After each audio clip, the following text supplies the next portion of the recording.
Hi friends, ಇವತ್ತಿನ video ಮೂಲಕ ಹೆಸರು ಬೇಳೆ ಪಾಲಕ್ ಸೊಪ್ಪಿನ ಸಾಂಬಾರು ಯಾವ ರೀತಿ ಮಾಡೋದು ಅಂತಂದ್ಬಿಟ್ಟು ತೋರಿಸ್ಕೊಡ್ತಾ ಇದ್ದೀನಿ. ತುಂಬಾ ಸುಲಭವಾಗಿ ಮಾಡ್ಕೋಬೋದು, ಬೇಗನೂ ಸಹ ಮಾಡ್ಕೋಬೋದು, ಅಷ್ಟೇ ರುಚಿಯಾಗಿರುತ್ತೆ.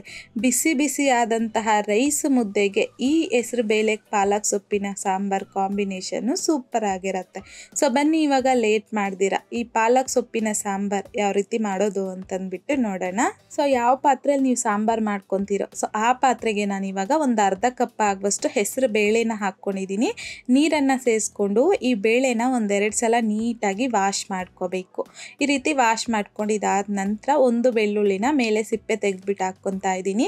ಒಂದು ಮೀಡಿಯಮ್ ಸೈಜಲ್ಲಿರುವಂಥದ್ದು ಈರುಳ್ಳಿನ ಕಟ್ ಮಾಡಿಬಿಟ್ಟು ಹಾಕ್ಕೊತಾ ಇದ್ದೀನಿ. ಖಾರಕ್ಕೆ ತಕ್ಕಷ್ಟು ಒಂದು 10ರಿಂದ 12 ಹಸಿಮೆಣಸಿನ್ಕಾಯಿ, ಹಾಗೆಯೇ 1 ಲೀಟರ್ ಆಗುವಷ್ಟು ನೀರನ್ನು ಸೇರಿಸ್ಕೊಂಡಿದ್ದೀನಿ. ಈಗ ಸ್ಟವ್ ಮೇಲೆ ಇಟ್ಕೊಂಡು ಐ ಫ್ಲೇಮ್ನಲ್ಲಿ ಈ ರೀತಿ ನೀರನ್ನು ಚೆನ್ನಾಗಿ ಕುದಿಸ್ಕೋಬೇಕು. ಒಂದು ಹುಕ್ಕು ಬರುವಂತಹ ಟೈಮಲ್ಲಿ ಒಂದ್ಸಲ ಮಿಕ್ಸ್ ಮಾಡಿಕೊಂಡು ಮೀಡಿಯಮ್ ಫ್ಲೇಮ್ಗೆ ಟರ್ನ್ ಮಾಡಿಕೊಂಡು ಬೇಳೆನ ಚೆನ್ನಾಗಿ ಬೇಯಿಸ್ಕೋಬೇಕಾಗತ್ತೆ. ಬೇಳೆ ಯಾವ ರೀತಿ ಬೇಯಿಸ್ಕೋಬೇಕು ಅಂತಂದರೆ ಈ ರೀತಿ ಒಂದು 70 to 80% ಆಗುವಷ್ಟು ಬೇಳೆನ ಬೇಯಿಸ್ಕೊಂಡ್ರೆ ಸಾಕು. ಸೊ ಅದಾದ ನಂತರ ಬೇಳೆ ಬೆಂದಾದ ನಂತರ ಈ ರೀತಿ ಒಂದು ಟೊಮೊಟೊ ಹಣ್ಣನ್ನು ಹಾಕ್ಕೊತಾ ಇದ್ದೀನಿ ಕಟ್ ಮಾಡಿ. ಸ್ವಲ್ಪ ಕೊತ್ತಂಬರಿ ಸೊಪ್ಪು ಹಾಕ್ಕೊಂಡಿದ್ದೀನಿ. ಆಮೇಲೆ 1 ಕಟ್ ಆಗುವಷ್ಟು ಪಾಲಕ್ ಸೊಪ್ಪನ್ನು ಬಿಡಿಸಿ ನೀಟಾಗಿ ವಾಶ್ ಮಾಡಿಟ್ಕೊಂಡಿದ್ದೀನಿ. ಒಂದು 3 ಸಲ ಆದರೂ ನೀಟಾಗಿ ಸೊಪ್ಪನ್ನು ವಾಶ್ ಮಾಡಿಕೊಂಡು ಬೇಳೆ ಬೆಂದಾದ ನಂತರ ಹಾಕ್ಕೋಬೇಕಾಗತ್ತೆ.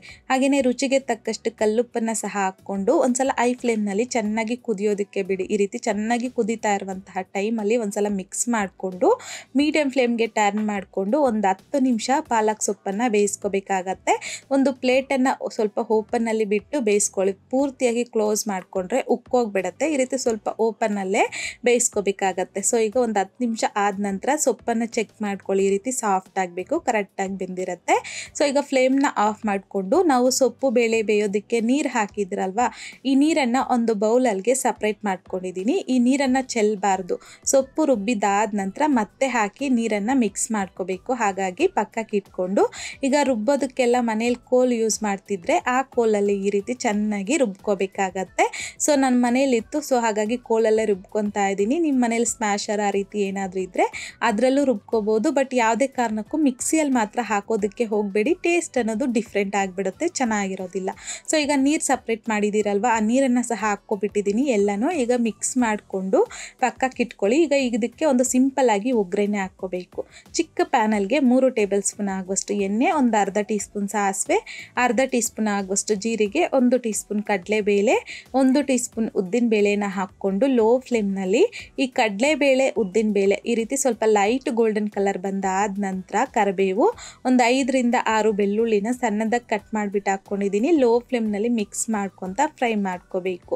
ಈ ಬೆಳ್ಳುಳ್ಳಿ ರೀತಿ ಗೋಲ್ಡನ್ ಕಲರ್ ಬಂದಾದ ನಂತರ ನಾವು ಸೊಪ್ಪನ್ನು ರುಬ್ಬಿ ಇಟ್ಕೊಂಡಿದ್ದೀರಲ್ವ ಬೇಯಿಸಿರುವಂಥದ್ದು, ಸೊ ಅದನ್ನು ಹಾಕ್ಕೊತಾ ಇದ್ದೀನಿ. ಈಗ ಒಂದ್ಸಲ ಚೆನ್ನಾಗಿ ಮಿಕ್ಸ್ ಮಾಡಿಕೊಂಡು ಟೇಸ್ಟನ್ನು ನೋಡಿ, ಸಾಲ್ಟ್ ಏನಾದರೂ ಕಡಿಮೆ ಇದ್ದರೆ ಇವಾಗ ಅಡ್ಜಸ್ಟ್ ಮಾಡ್ಕೋಬೋದು. ಸೊ ಅಷ್ಟೇ, ತುಂಬ ರುಚಿಯಾಗಿರುವಂತಹ ಹೆಸರು ಬೇಳೆ ಪಾಲಕ್ ಸೊಪ್ಪಿನ ಸಾಂಬಾರು ಅನ್ನೋದು ರೆಡಿ ಆಗೋಯ್ತು. ಬಿಸಿ ಬಿಸಿ ಆದಂತಹ ರೈಸ್ಗಾಗಿರ್ಬೋದು, ಮುದ್ದೆಗಾಗಿರ್ಬೋದು ಈ ಪಾಲಕ್ ಸೊಪ್ಪಿನ ಸಾಂಬಾರು ಕಾಂಬಿನೇಷನ್ನು ಸೂಪರ್ ಆಗಿರುತ್ತೆ. ಖಂಡಿತ ನೀವು ಈ ವಿಧಾನದಲ್ಲಿ ಪಾಲಕ್ ಸೊಪ್ಪಿನ ಸಾರನ್ನು ಮಾಡಿಲ್ಲ ಅಂತಂದರೆ ಒಂದ್ಸಲ ಮಾಡಿ ನೋಡಿ.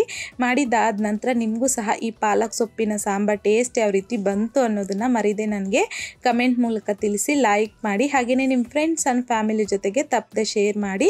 ಮತ್ತಷ್ಟು ಈಸಿ ಆ್ಯಂಡ್ ಸಿಂಪಲ್ ಕ್ವಿಕ್ ರೆಸಿಪೀಸ್ಗೋಸ್ಕರ ದಯವಿಟ್ಟು ನೀವಿನ್ನೂ ನಮ್ಮ ಮೇಘಶ್ರೀಸ್ ಕಿಚನ್ ಚಾನಲ್ನ ಸಬ್ಸ್ಕ್ರೈಬ್ ಮಾಡಿಲ್ಲ ಅಂತಂದರೆ ಸಬ್ಸ್ಕ್ರೈಬ್ ಮಾಡಿ.